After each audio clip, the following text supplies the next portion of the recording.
The weekly Industry Angel podcast hears from business leaders and entrepreneurs who share their stories and that all-important light bulb moment.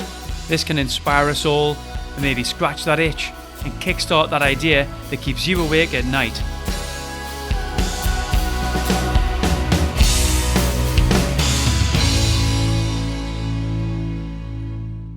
Welcome to episode 46 of the Industry Angel. I hope you guys are full of the joys of spring. I've been cutting the grass, the sun's out. It's here now, isn't it? We've broken the back of it now. The temperature's rising. Thanks for the feedback from last week's show. That was with Simon Raybould. Simon was talking presentation skills. A tip that you guys enjoyed was his ties and flies. Don't get on stage without checking your ties and flies. Yes, a few of you enjoyed that. Bradley O'Mahony dropped me a tweet. Jay Hicks, Russell Mills got in touch via LinkedIn. And, you guys can get in touch via, we've got a Facebook group, hostindustryangel.com. Drop me an email. As I say, LinkedIn. Let me know what your guest suggestions are. Let me know what topics you'd like to cover. Presentation skills was one of those. And again, this week we've listened and we have a topic that you've asked for on culture. So without further ado, we've got a great guy here to do just that. Today we have Nick Klisht, who is going to talk all things company culture. Welcome to the show, Nick. Thanks, Ian. Thanks for having me. Not a problem. So you're one of the directors at ConvertiCulture. You're based in London, Ontario, over in Canada. Is that right? You've got it, Ian. Excellent. So ConvertiCulture, did I say that correctly? You got it. Just like a convertible. So ConvertiCulture, you got it. So basically it does what it says in the tin. You convert culture. That's exactly what we're trying to do. We're trying to help organizations take, maybe if they have a good culture happening and they want to make it great to really push their business forward. That's what we're helping with. Also, those businesses that are having some challenges with their culture, we go in and try to help them out. Well, that's a really interesting point you say there about going from good to excellent, outstanding, whatever it is. Do you think that some companies actually put that value on, if they wanted to really kick on and, in terms of turnover or customer additions? Is culture the answer? It definitely is. What we see often is that an organization is maybe having a lot of turnover with employees and they can't keep those solid employees. And let's say maybe that's in their sales department. If you can't keep really good salespeople in your business, what happens is you're not bringing in really great customers. You're not bringing those long-term customers. And, that culture aspect of keeping those great salespeople and then obviously bringing those great salespeople into the business has a huge factor on sales. So it's really this, a waterfall effect that happens is you be able to bring in great salespeople, they bring in great customers and your sales go up. So you do see it impacting the long-term growth of an organization.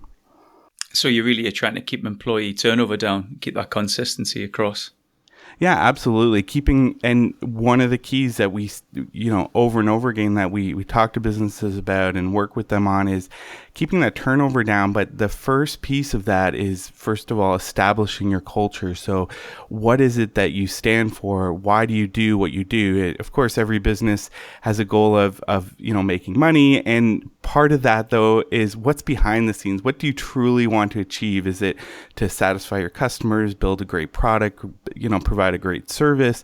So why do you do what you do? And that helps attract those great employees and truly, pushes towards that great culture that every business wants. Why don't we wind it back a little bit? Because I'm quite intrigued. Where did this all start? Who's that? Is this an HR thing, a spin out, or was it really the beginning of a company all about culture? So what my partners and I, really sat down is we looked at moving towards ConvertiCulture was, where were the places that we were happiest? Where were the places and the organizations that we worked at we truly believed in the vision of the organization and truly felt supported? And we had a lot of discussions about that, but really where the idea came from was for example, myself, my experience was primarily in technology. I'd worked for some major North American banks, and what I found over and over again was it wasn't about the technology that we were implementing. We could be implementing, the most innovative technology. That could fail if we didn't have the right teams behind it, if we didn't have the right culture within those teams and within the organizations. It didn't matter how much money we spent on the technology or how much planning we did. If the team couldn't work together, we really couldn't accomplish those great things that we were accomplishing. And that's where my first, light bulb went off to say, culture is so important to help a business move forward. And when I sat down with the two founders of ConvertiCulture and we started talking about the business we wanted to develop and the business we wanted to grow, we shared many similar stories, and that's really where ConvertiCulture came from. We wanted to help businesses that are, in the trenches, that are doing great things, take a new lens on culture and help propel their business forward. In terms of clients, Nick, did the founders, did they say, we really want to work in this sector because we think there's a gap there in terms of culture? I think you mentioned banking there, was it that particular sector or anyone? Well, we're originally looking at supporting digital creative organization. So, there seems to be a lot of growth in that sector, obviously, with digital marketing and social media and things like that. But what we're actually discovering is that every industry has its own unique challenges. Every business has its own unique challenges. And despite, our marketing efforts focusing on these digital creative agencies and these companies that are developing, digital apps and things like that. What we're finding is we're getting contacted by any number of companies in any number of industries. So it's everyone has their challenges and they might be unique by industry and they might be unique by business, but there's definitely some appetite in each industry for some help and support. You mentioned there about, clients come to you or clients being interested in some of the marketing you put out. I guess getting your foot through a door in an organization, they'd have to actually accept that culture is important in an organization. So what I'm trying to say is if you've got a company with a really bad culture, I'd imagine they wouldn't see it as a priority to get you guys in there. You're absolutely right. We see two types of leaders out there, and unfortunately, the leader that needs the most help isn't willing to admit they need help. And the term I use is sometimes we're I don't know if this is the best way to describe it, but sometimes we're calling their baby ugly, right? We're going into the, we're going into their business and saying, you got some problems here. So it's a fine line. We want to be able to support them. We don't want to scare them away. But we do have to respect that this is, for a lot of the founders, they've started their business from nothing and grown it into a large organization. And we can't go in there and, say, hey, you're doing everything wrong. And they're not, right? But we have to walk that fine line. So there's two types of leaders we see. The leaders that say, hey, I'd like some help. And typically, as you look at those organizations, they have their challenges, they have their opportunities, but they're not desperate, right? They're not in desperate need. Their culture isn't horrible by any means, and they're very self-aware. And then the other bucket of leaders are those that, their business does need the help. They need someone to kind of guide them and show them the benefits of having a great company culture and what that can do for retention and employee engagement. But they're not willing to admit that they have a problem. So often we do have to tie that back to profits, and we have to tie that back to how that will gain them more customers and reduce their quality defects and absenteeism. So turn it into the dollars. Sure. Yeah, that's a good point. In terms of tools then, would you do some, employee questionnaires or work with the actual employees and then say to the management, look, this is the as is culture? You've got it. So one of the things that we look to do is get a baseline for the organization. So using the employee engagement, essentially a survey or an assessment, and we'll put that out to all the employees within the organization and get their baseline feedback on where does the organization sit today? What's the culture? What's communication like? What are the management practices like? How do those employees feel from the perspective of, are they loyal to the organization? And those things can tell us a lot about what's happening within the organization. We compare that, those results then against the industry benchmarks and what's happening in the different sectors. And from there, we really look to establish a plan with that organization to say, hey, here's some of your opportunities. Here's some of the things you're doing really good. Let's really focus on those and make sure that we continue to do those great things, but then also here are the opportunities. I'm guessing that must be anonymous, Nick. It is. Depending on the size of the organization, we will look at it from a team perspective sometimes, right? So if it's a large enough team that the results can still be anonymous, we want to make sure we give that feedback to those team managers and those leaders. So we would do it from that perspective in the team base. And then, aside from that, it'd be anonymous. So you've got the survey, you've got the results, you've benchmarked, you know what typical other companies in the industry are gauged at.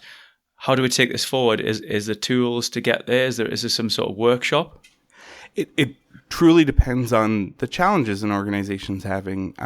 For example, if we're seeing challenges within how their leaders manage the teams, how their leaders, have communication with their teams, we might build a plan around management practices. So sitting down with the leadership and really outlining what management practices they might need, whether it's coaching, it's feedback, it's, different communication models. And we'll, we could look to do training around each one of those.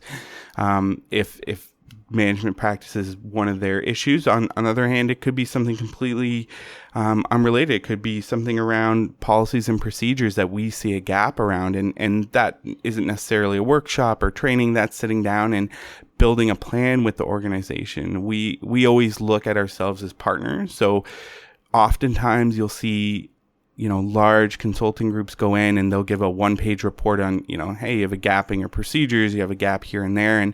And we don't like to do that. Well, we want to be our partners at the table. So as we identify things like policy and procedure issues, we'll sit down and develop a plan and then help implement that plan if they need the support. That's good because it could identify training issues, as you say, with management. Maybe they need to brush up on the management skills. What do you ever come across managers who think that they don't need them training skills? They've already got them. Yeah. What you see many times with the founders of a business and those that have grown a business from nothing is that they are very dedicated to their business and they've done it themselves, so they believe they can do it themselves now, right? So everything that they do, whether it was, starting that business and growing it, they've done it, themselves and grown a team around that. So when we look at culture and we look at feedback from, from employees and from improving and then, moving into management practices, there is a feeling of, okay, I can do this myself. I can fix this myself. And what we know is the entrepreneur, the business owner, the founder, they're very busy. And what we try to do is supplement that. So, understand that, they do want to do it themselves, but they're very busy. So we can provide that training for them. We can provide that guidance for them. But, there are times when they say, I can build a feedback model myself. I can build a coaching model myself. It's funny because I've spoke about this a few times on the show. It's a bit of a bugbear of mine. Companies that install a red felt pool table and a dartboard and think that's culture. So you've probably seen that yourself. So when you're talking about companies going from a good to an outstanding, what sort of, if they are quite polished in terms of culture, what extra little bits can you give them to take them to that next level? Well, first, I'd like to just talk about that pool table. Go for it. That organization that puts a pool table in, or foosball, or whatever it is. The question that we ask those organizations is, what's it for, right? What are you trying to accomplish with that pool table? And is it simply that you want to be sure that your employees have a space to have fun and just decompress at lunch? What are your objectives with that pool table? Because oftentimes we see organizations that do things that they think are in their benefit. So another example might be an organization that buys everyone lunch every day, right? And bring in a catered lunch every day. And what you see with those organizations, they start these habits for a good reason. So that one, for example, they might start because they want to have a family meal, and the 10 employees they have at the time, they want to sit down with them and just talk about family and know what's happening in their lives. And that's a great idea at first, but as you start moving that organization forward and move to a 40 people, 50, 100 person organization, now what's your goal with that family meal? That ability to connect with the 10 employees is now gone. You can't connect with 50 employees every lunch hour. So we really encourage businesses to look at these pieces and say, what is it I'm actually trying to achieve by it, right? And what am I trying to do with that pool table? And what am I trying to do with that lunch? And what is my goal with it? Because oftentimes it sounds like a great idea, but when you break down what the goals are, it might not be that great. To answer your original question, Ian, is those organizations that move from a good culture to a great one, it's all about habits. So as you look at those organizations that have great cultures, the question really is, how do they get there? It's through having great habits. So the simplest habit for a great culture is meeting. So are they using their meeting time appropriately? So are they building that agenda? Are having real meetings where things and tasks are getting accomplished and there's accountability in those meetings, and truly building a habit around meetings, right? That's just one simple example of great organizations. The great organizations know when to have meetings. They know how long their meetings should be. They know what should be on those agendas and what should be accomplished. And that's just really one simple example. Another example is hiring. The great organizations understand what it means to recruit and hire great talent. So they're constantly looking at enrolling candidates. They're constantly looking at, how do we tell our culture story? How do we tell the world about our employer brand and the benefits, and how do we tell that story? And then how do we pull candidates in that we might not need today, but as our company continues to grow, hey, we have this great pool of fans now that want to be part of our organization. And those are the things that you might see with a company that has great culture and is now trying to push that culture out to the world. I mentioned HR at the top of the conversation, Nick. So have you ever opened a can of worms when you've went into an organization like this, and initially they want to look at culture, and then before you know it, you've really opened a can of worms? We try to, as much as we can, we try to split HR into its own bucket. And what I mean by that is there's certain, and this is true with every country, every region within a country, there's certain regulations from an HR perspective, from a health and safety perspective, from, an employee treatment perspective. And we try to, kind of put those in their own bucket to say those are, mandatory, and we don't deal with the legalities of the region and employee standards, because honestly, if an organization is having challenges with health and safety on these type of issues, then they've got some bigger problems, and we need to sit down with them, have a very difficult conversation with them. If they're having, reports of discrimination, things like this, that's a very different discussion. It obviously has a huge impact on their culture, but it's a very, very serious one that needs to be looked at from a very different lens versus the culture bucket. What we're doing here is saying, hey, you've got the baseline down, right? So you're treating people with respect. You're sitting here saying, hey, we want to improve things, we want to make things even better. We will do that. We try to look at those engagements as very differently. Those organizations that are in real HR hot water, very different engagement to say, hey, we're going to take a culture and make it, great. I asked that because, listeners here may be nervous about engaging with an organization such as yourself in case of uncovering that. An example I could give was a former boss of mine. He wouldn't do any communication to the staff. He wouldn't have any get-togethers, monthly and just tell how it's going because of, a number of staff might take it the wrong way.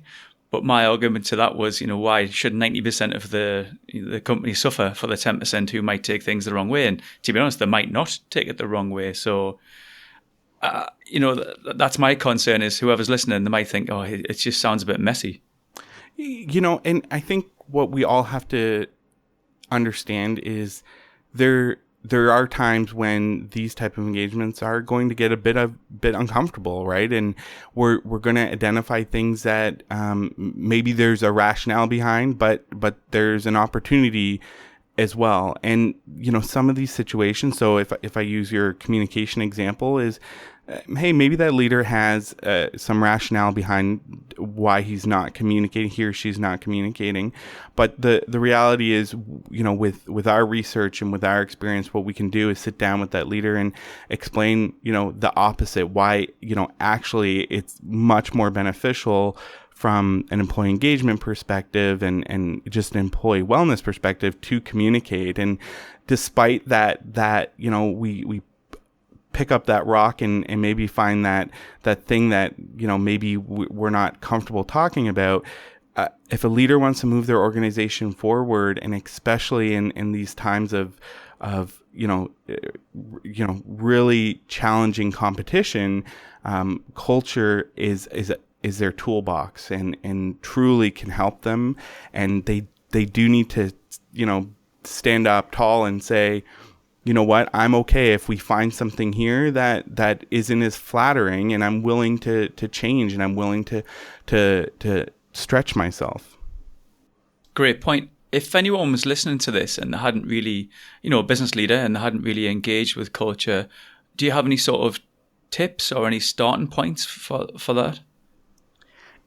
The first thing I would say is understand the definition of company culture. And the simplest one I have is how things get done. So how are the things getting done within your organization? Do you truly understand that? And that can be from everything from a communication perspective, from communicating to employees and then listening to employees. So how are you listening to them? So just and all the way to hiring and management practices. Do you truly understand how things get done?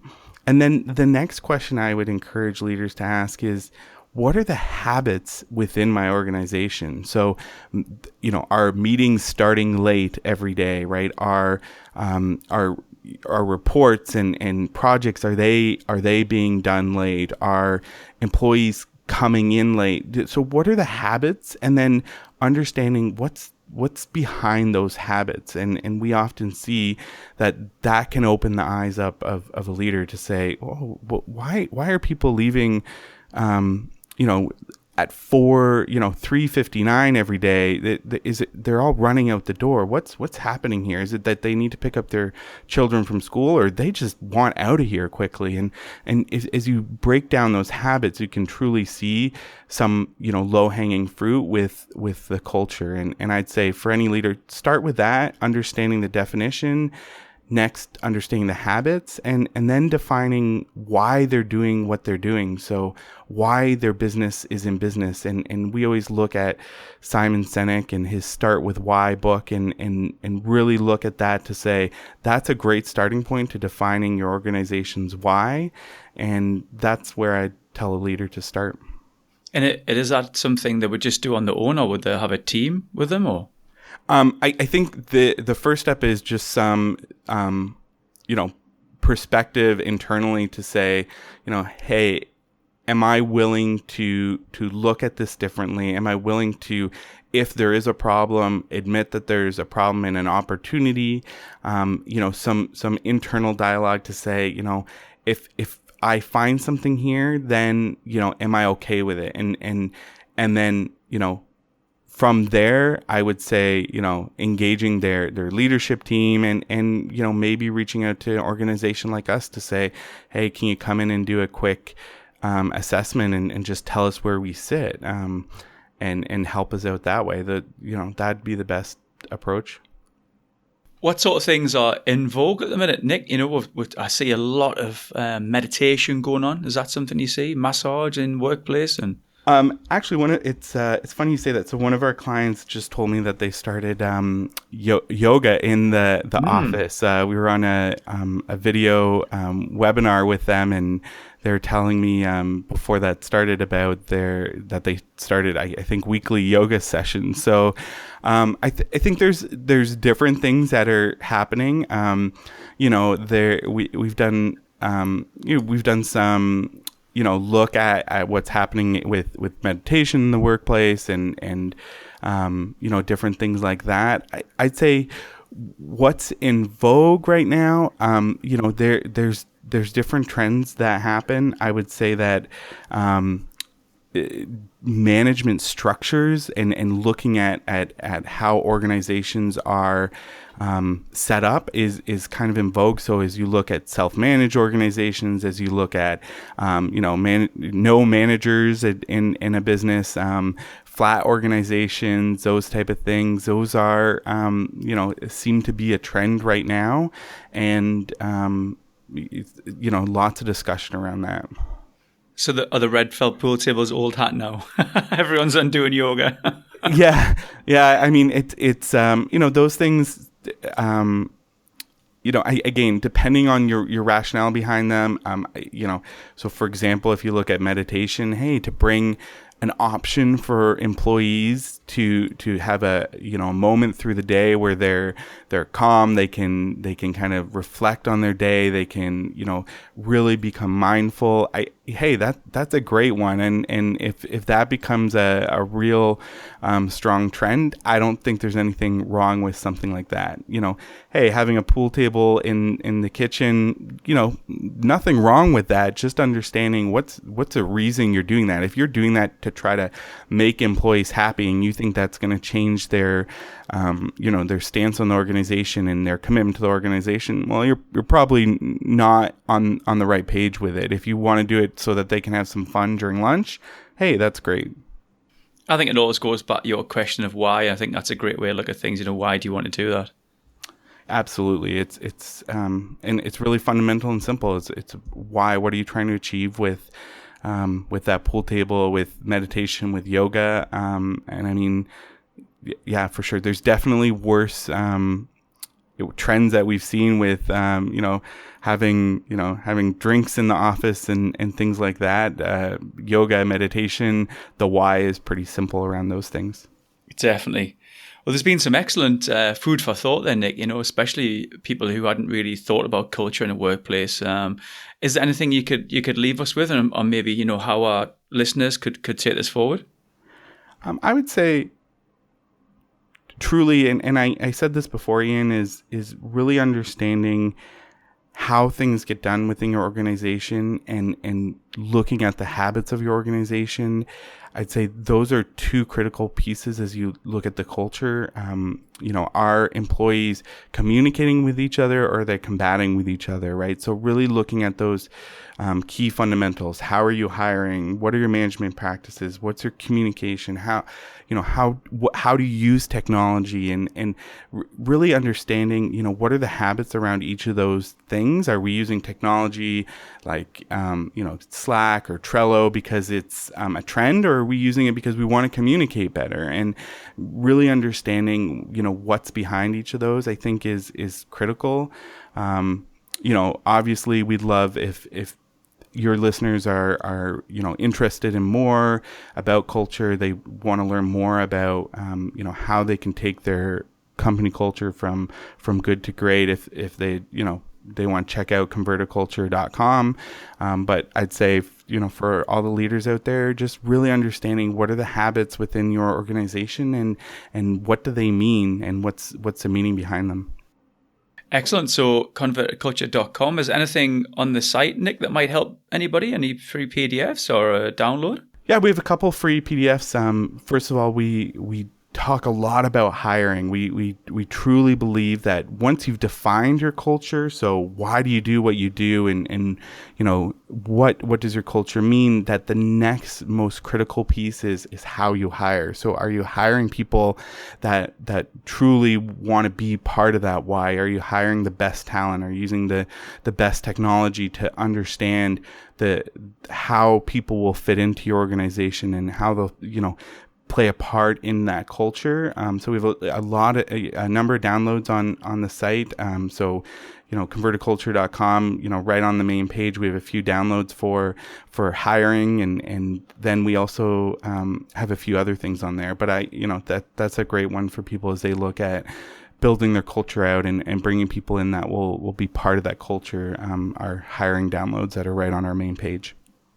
Brilliant. Thanks, Nick. As I say, it's certainly food for thought, and hopefully it's put culture right in the front of some of our listeners' minds. It's great, Ian. Thank you very much for having me. Thanks to our friend Nick Klisht over in Ontario, Canada. What stuck with me from that discussion was start with a why. I think that's a great question to ask. Getting back to my point, and apologies for all you pool table owners, but you've got to go all in on culture. There's no point installing a fuzzball table and not communicating to your staff.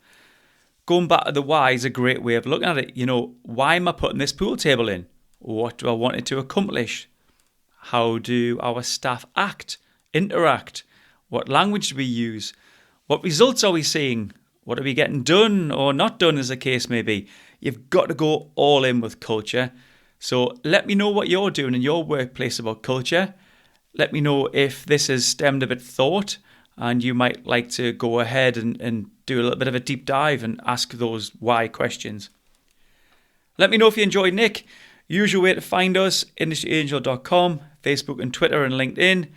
If you're an iTunes user, why not leave the show a review? As you know, it helps other people find the show. So until next time, I'm Ian Farrer. This is the Industry Angel, and thanks for listening.